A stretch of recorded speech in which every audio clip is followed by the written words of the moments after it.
नमस्कार साथियों and welcome to my series of video lectures on psychology. मैं doctor Arpita Chaudhary, associate professor GD government girls college Alwar. आज आपसे बात करूंगी थर्ड ईयर के सेकंड पेपर जो कि असेसमेंट और मेजरमेंट से संबंधित है उसके बारे में।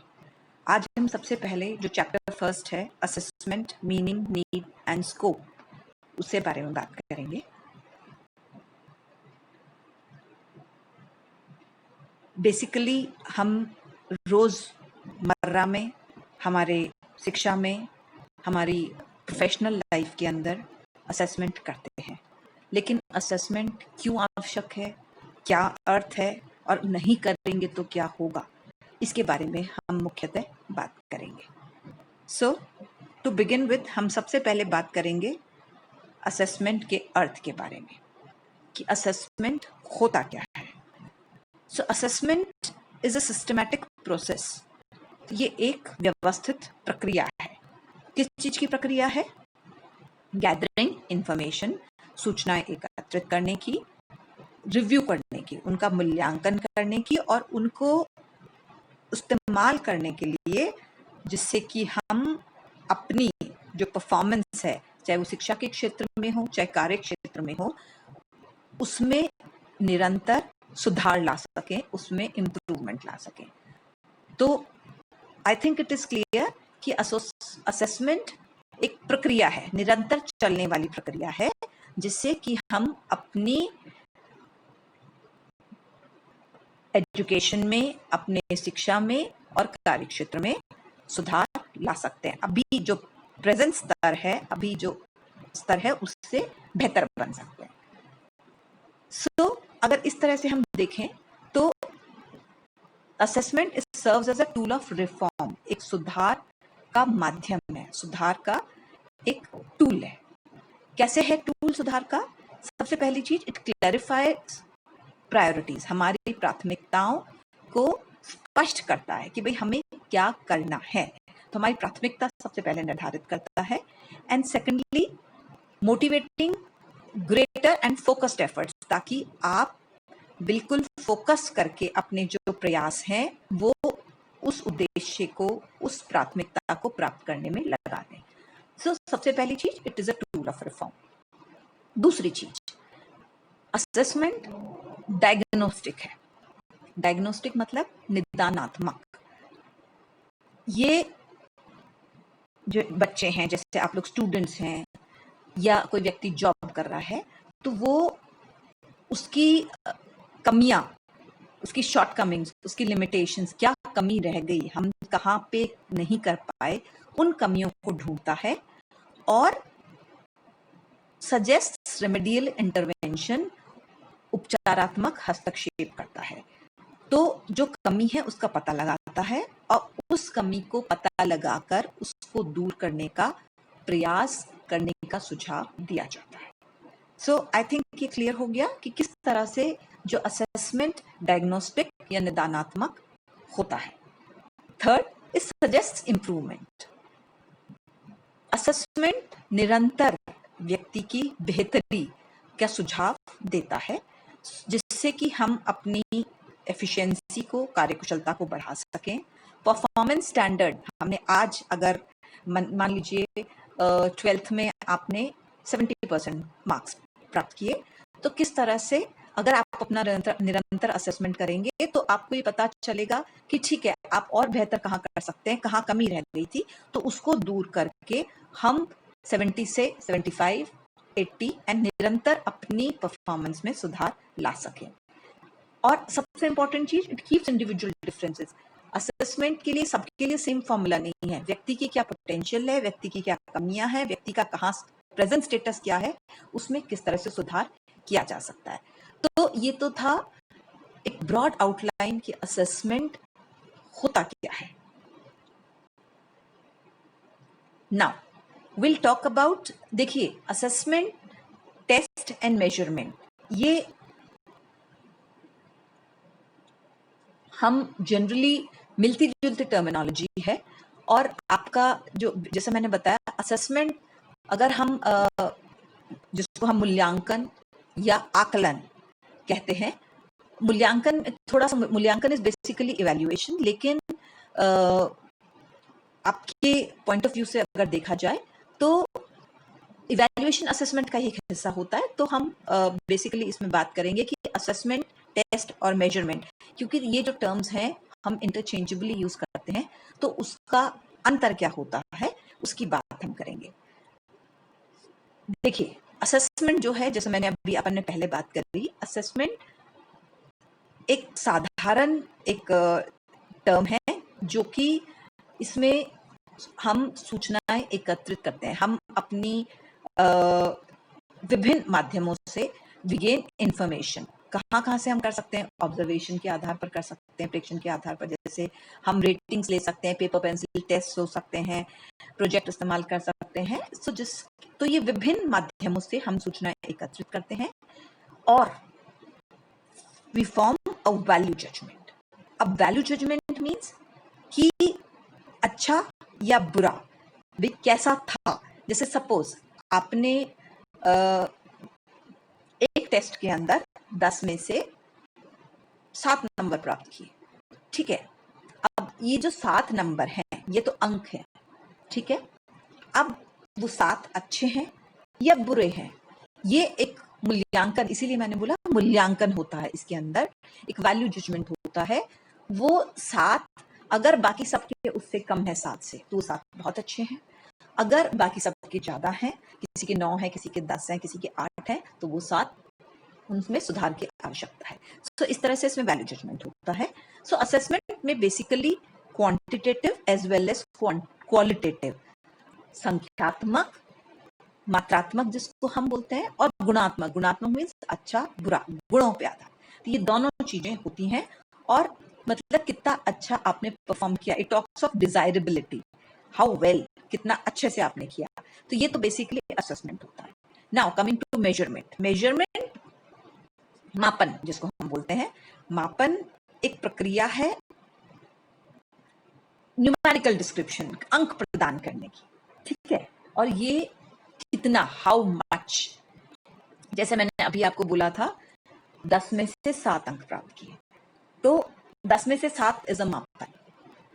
आपके पर्सनालिटी को हम चेक करते हैं, हम पता चलता है कि आप बहिर्मुखी हैं या अंतर्मुखी हैं। अब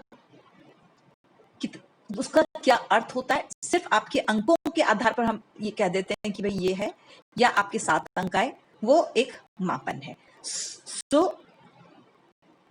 मेजरमेंट इज ओनली क्वांटिटेटिव, संख्यात्मक होता है। हम कोई संख्या प्रदान करते हैं, कोई मात्रा की बात करता है। तीसरी चीज है टेस्ट। टेस्ट क्या होता है? परीक्षण। तो मेजरमेंट का एक तरीका है टेस्ट, और बेसिकली अगर देखा जाए तो असेसमेंट एक बड़ा विस्तृत क्षेत्र है जिसमें मेजरमेंट और टेस्ट आता है। टेस्ट आप साइकोलॉजी के स्टूडेंट्स के लिए नया नहीं है। Test is a measuring of behaviour, हमारे व्यवहार का मापन। आपकी पर्सनालिटी का मापन हो सकता है, आपके एटीट्यूड का मापन हो सकता है, आपके इंटरेस्ट का मापन हो सकता है, आपकी विभिन्न जो ट्रेट्स हैं उनका मापन हम कर सकते हैं विभिन्न परीक्षणों के द्वारा। सो ये 3 कंसेप्ट्स हैं जिसको हम आगे निरंतर यूज करेंगे। So it is very important for you to know the difference कि इनमें अंतर क्या होता है। जैसा मैंने बताया, असेसमेंट ब्रॉड है, मेजरमेंट और टेस्ट असेसमेंट का हिस्सा होते हैं, they are part of it. तो हम असेसमेंट बहुत तरीकों से कर सकते हैं, उसके अंदर मेजरमेंट भी होता है, उसके अंदर परीक्षण भी होता है, उसके अंदर और भिन्न टेक्निक्स को इस्तेमाल किया जा सकता है, ठीक है। So now we come to a very important question, generally जो शॉर्ट क्वेश्चन आंसर्स में पूछा जाता है, वो होता है कि असेसमेंट और मेजरमेंट में डिफरेंस क्या होता है। अगर हम बात करें, देखिए असेसमेंट, जैसा मैंने पहले भी कहा, क्वांटिटेटिव और क्वालिटेटिव दोनों है, मात्रात्मक भी है और गुणात्मक भी है, कि सपोज आपने 7 अंक प्राप्त किए, वो अच्छे थे, बुरे थे, आगे आप कैसे कर सकते हो, इसमें सारी चीजें आ जाती है, ठीक है। So it is quantitative as well as qualitative, जबकि measurement is assigning numbers. So hence it is only quantitative. Second difference क्या है? हाँ, assessment is diagnostic.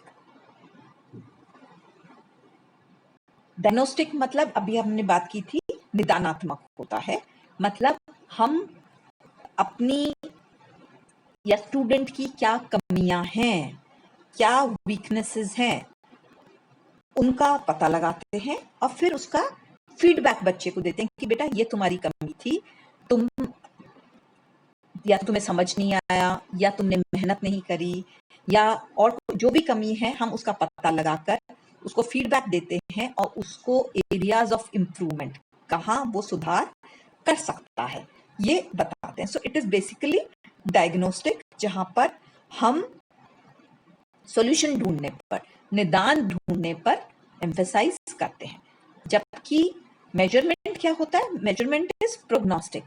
Prognostic means ये लक्षणात्मक होता है।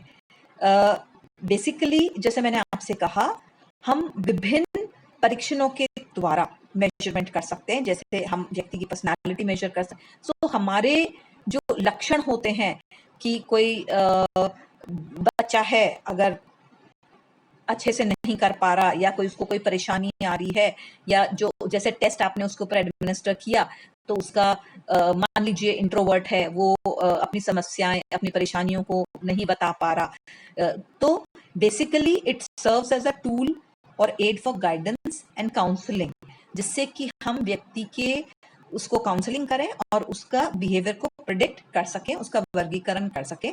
तो बेसिकली मेजरमेंट जो होता है, मापन, प्रोग्नोस्टिक होता है, लक्षणात्मक होता है, और ये गाइडेंस एंड काउंसलिंग के लिए, और जिससे कि हम उसको सपोज कोई मेंटली रिटार्डेड है, या कोई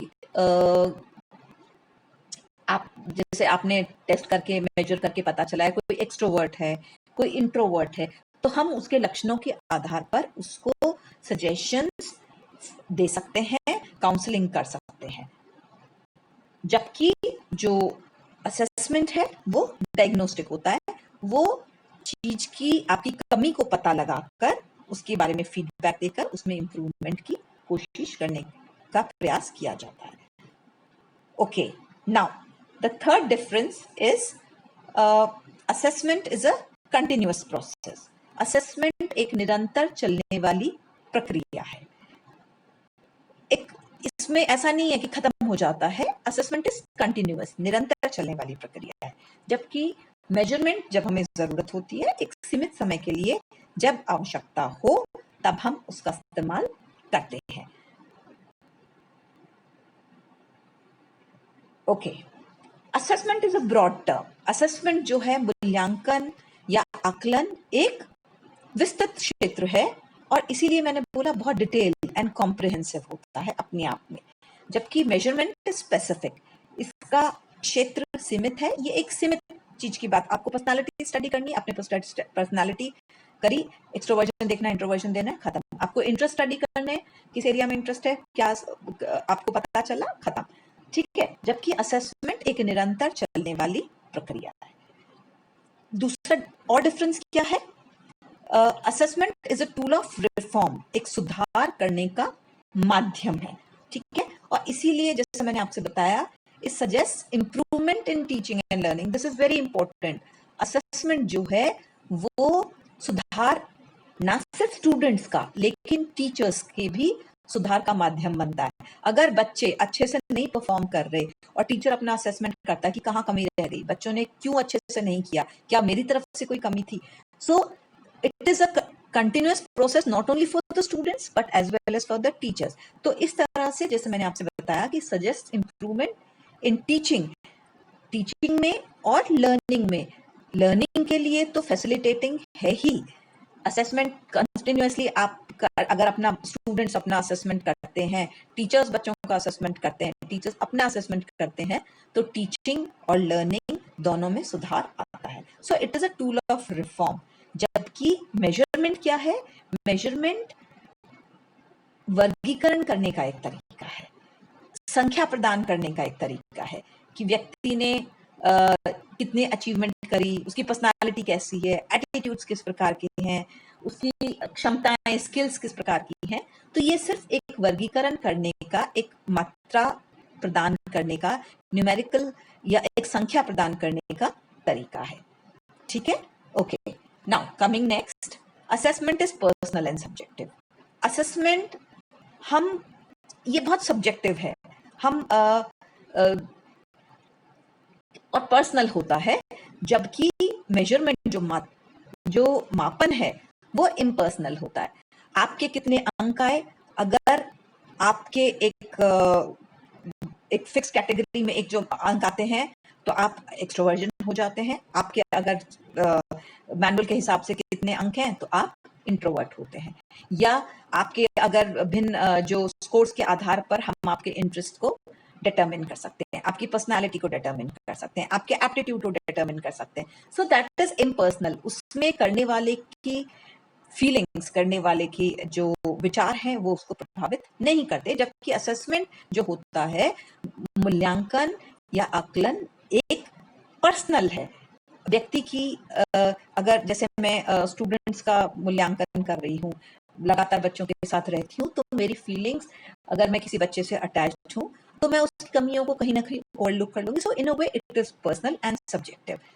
coming next, assessment is interpretative and philosophical. Assessment व्याख्यात्मक होता है, एक आपको it is detailed, it is comprehensive. जबकि मेजरमेंट इज प्रिसाइज, सटीक होता है और बिल्कुल जिस चीज का आपने करना वहीं तक। जबकि असेसमेंट एक लंबी प्रक्रिया है, एक कंटिन्यूस प्रक्रिया है। मापन एक सीमित, एक बहुत सटीक, आपको पर्सनालिटी का कौन सा डायमेंशन मेजर करना है, आप फटाफट से according to the test codes आप बता सकते हैं।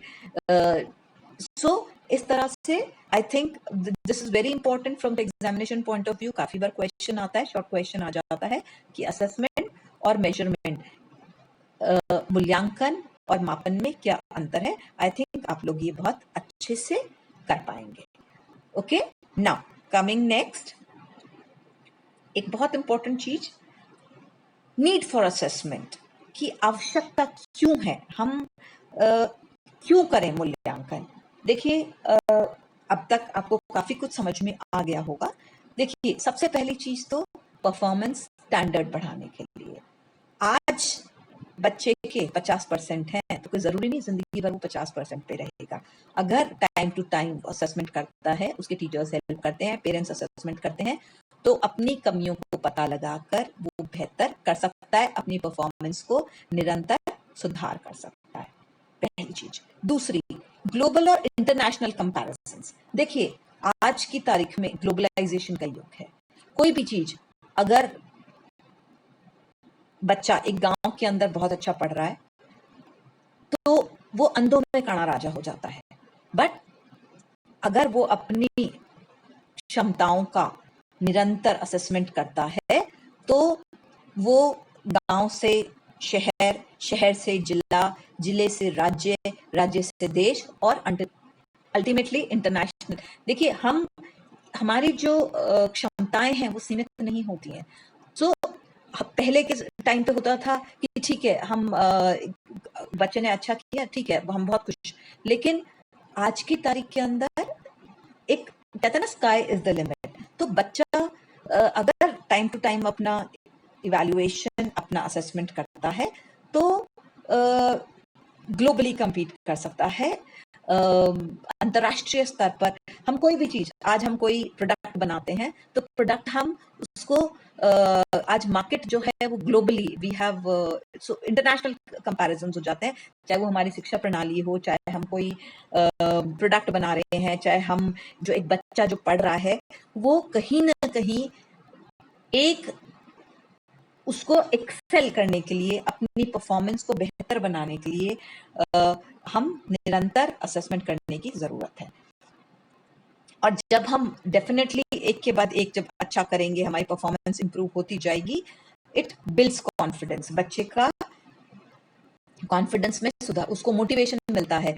आज बच्चे 50% से 7 महीने बाद में 60, 1 साल बाद में 70, तो निरंतर जब उसमें सुधार होता है तो उसका कॉन्फिडेंस बूस्ट होता है, उसका मोटिवेशन बना रहता है।